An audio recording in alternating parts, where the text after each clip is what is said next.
چند منٹوں کا یہ وظیفہ ہے، 21 مرتبہ ایک سورت پڑھنی ہے۔ رزق اور مال و دولت سے پانی جو ہے وہ تیزی کے ساتھ نیچے ڈلان کی طرف آتا ہے، تو وہاں پر اس کو اسی سورت کا لنک جو ہے وہ مل جائے گا۔ السلام علیکم ورحمۃ اللہ وبرکاتہ۔ تو جی ناظرین، الحمدللہ رمضان المبارک کی آمد ہے، اور اس حوالے سے ایک بہت ہی خوبصورت وظیفہ آپ کے گوش گزار کرنا چاہوں گا، کیونکہ آج کل ہر بندہ رزق کی تنگی کی وجہ سے پریشان ہے، مال نہ ہونے کی وجہ سے پریشان ہے، کاروبار نہ ہونے کی وجہ سے پریشان ہے، تنگ دستی کی وجہ سے پریشان ہے۔ تو یہ وظیفہ بہت ہی پاورفل اور بزرگوں کا آزمایا ہوا اور بتایا ہوا مجرب وظیفہ اور عمل ہے کہ جو بھی اس پر عمل کرے گا انشاءاللہ اللہ تعالیٰ اپنی رحمت سے اس کے رزق میں برکت عطا فرمائیں گے، اس کی تنگ دستی جو ہے اس کو دور فرما دیں گے۔ تو بالکل یہ چھوٹا سا وظیفہ ہے، چند منٹوں کا یہ وظیفہ ہے۔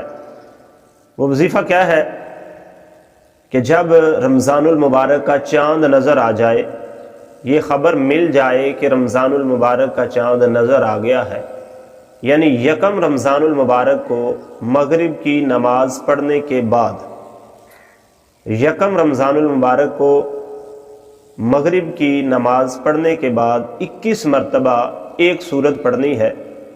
وہ سورت کون سی ہے؟ وہ چھوٹی سی سورت ہے، سورت قدر۔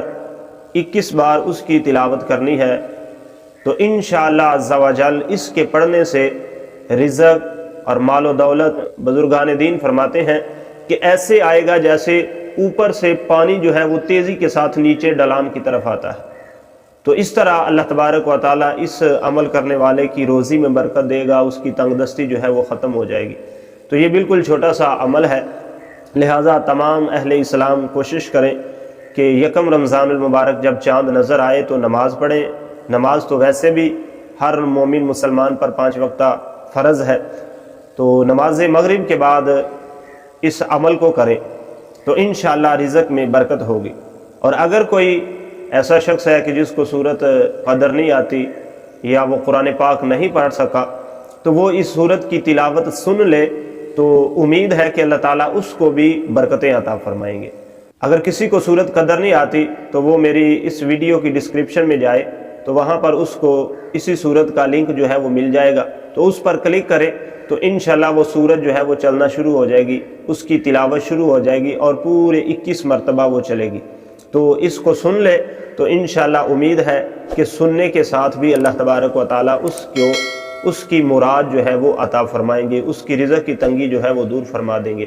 تو اللہ تعالیٰ عز و جل سے دعا ہے اللہ اپنے حبیب کا صدقہ ہمیں زیادہ سے زیادہ برکتیں عطا فرمائے۔